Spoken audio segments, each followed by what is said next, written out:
Zviri sei ndadzoka zvakare nedzimwe nhau dziri kunetsa mumastreets kutaura kwandikuita kudai. It has been a while. Tsata dzibata dzemumastreets epasocial media. Ndochitanga nekuti thank you very much to all the Shemarians who have been supporting me in terms of vanhu vatinoita sangana navo vanenge vaine matambudziko avanenge vachiita sei vachita go through ndozvitenda zvisingamboiti. Keep supporting Shema tichiramba tichiindira mberi tese mune zvakanaka. Tochibva ipapo todzoka panhau yasikana Tats wakanetsa zuro mumastreets nekuda kwekuti kune video yake definitely yakapostiwa ari patinoti mustate kana mucondition yake yepama west extremes ndozvakaitika zuro. Nekuda kwekuti video iyi munhu wakarekodha ndimai vake andikureverai nhema, vanhu vazhinji they didn't take it well because vakatanga kuita mubhasho kuna mai vane vasikana Tats. Tikati nekuda kwei nokuti uchisikana Tats paabuda achekera ndakatofunga kuti maybe ameuti chichikuitika sevanhu vazhinji vanga vakutanzi unotora meth vanhu, so ndo zvakazara mumastreets kuti maybe now iri kuita ndeyekuti Tats aida nemukomana wake uya, mukomana ndewekushaika pasina kana nguva ndobva Tats zvakare ashayikirwa nasi vake, saka kuda haana kunyatsa kuwana mental health help here kuda kune vanhu vanonyatsa kuziva kuti vanokanzela sei kana kuti inonzi psychological help. Saka nekuda kwaizvozvo Tats wakagumawo rizuta kumadrugs here.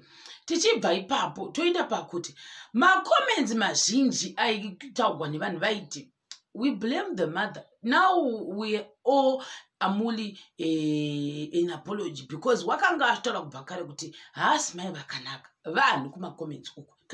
I don't know why vanhu vachidero zvikanzi who would record mwana wake ari pastate yakadero uchitotaura then wapedza kurekodha woposta pasocial media.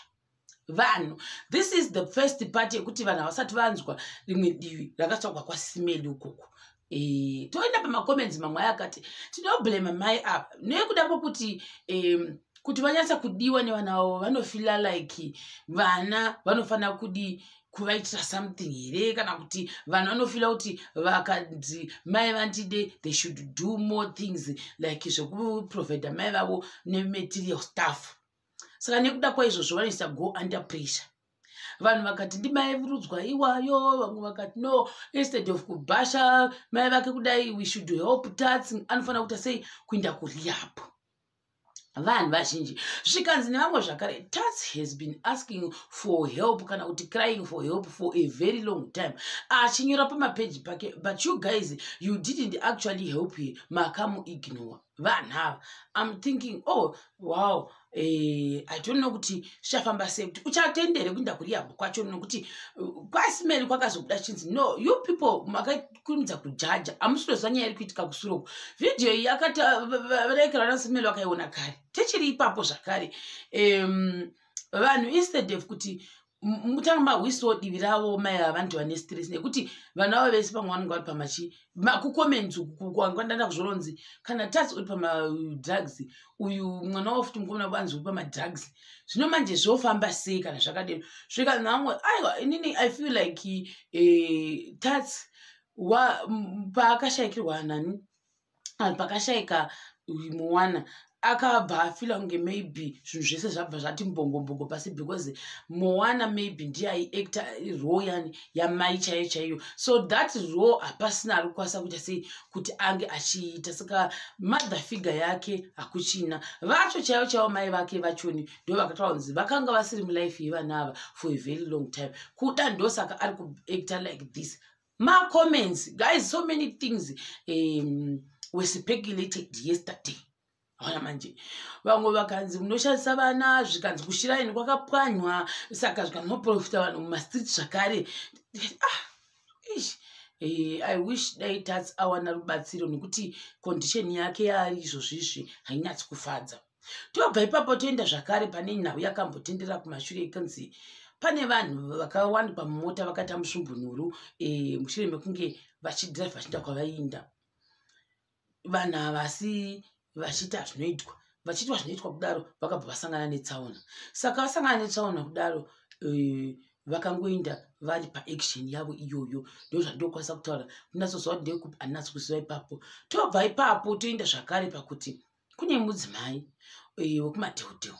Uyu nyaya yonzi mudzimai uyu murume wake wakati iwe chikondogara kuJoni ndokumurelocatesa, asi murume wayo ndokusara ari muno muZimbabwe. Wasara ari muno muZimbabwe murume wayo wakati kune munin'inani kuda vakatsira vakapenyerana kuti aiwa ini zvandaisa vakoma vakoko chirega tisati tese chinyatsa kuwirana shuga kusvika munin'ina wani wemukadzi uya wadi waita pamuviri, meaning kuti mukoma nemunin'ina wapa murume mumwe chete. Hino kuti ndizive kuti wakatipira my group assistants ndiani, I am not so sure. Asi my group assistants vakangobva Joni vakauya vakananga straight ndokundoita sei, ndokupisa imba kuita kuti ngando moto mudenga, ndokupwanya handisi kuti ivhitse kuti ihonda, asi vakapwanya magirasi ose. Asi vachipisa kudai vakanga vachipisira imba iyi vanhu vari mukati kureva kuti murume wavo munun'una wavo hanzi nemusikana webasa. Saka that's 3 people plus mwana ari mudumbu making them 4 mwana, because kana yatiwo mimba yatiwo human being inofanira kundokaundiwa. Saka hanzi nonzi attempted murder. Saka ndingazi kuti hino kana totaura paya kana kuti vanhu zvakare vospeculator mumastreet kuti wakanga waita muprofita zvake wakanga waona kuti attempted zvakadai mukomana murefu chikomana JP to the GPS. Hatizoni kuda kwei. Tobva ipapo zvikanzi nevamwe zvakare hino kana wadai iwo china mujeri waenda mujeri wachatisa kanzi aiwa mukukangasa kuwapapo hanzi wakapuwa bheyo zviyanzi hazvina kana basa still akanzi adzokera uchadi watosiya uchadzoka vanhu vana kana 4 wozodi then what move on kana zvisingaiti vamwewo avavo.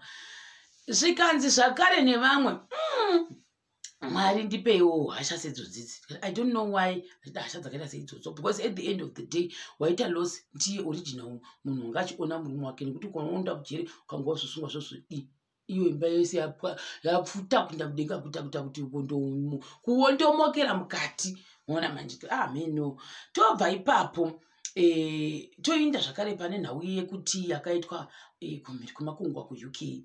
Zvina zvakanaka vana Soni vangu vakachenana nachikona Titan achita mastepping avo, zvina zvakanaka zvakare.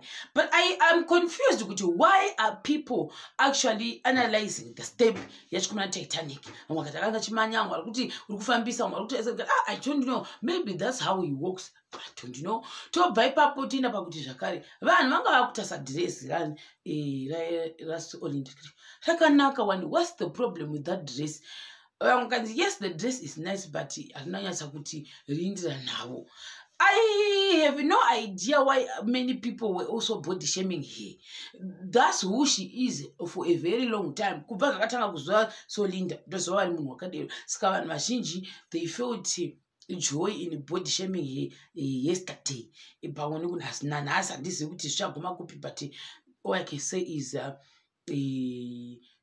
all the best. And vamwe vanga vachiti she's very proud of her body. Saka handisi kuti sei munoda kuita mubhasho kwaari muchimuita body shaming in this era tiri yeCovid. Muri busy kuda kuita mubhasho munhu yeti ukuzwa kuti mangwana ngofa wakati d instead of laughing each other. I don't know why. Saka ndozvananga ndangoya nazvo mukati mevhidhiyo yangu ino. Chakubatai zvakare pachikamu chinotevera.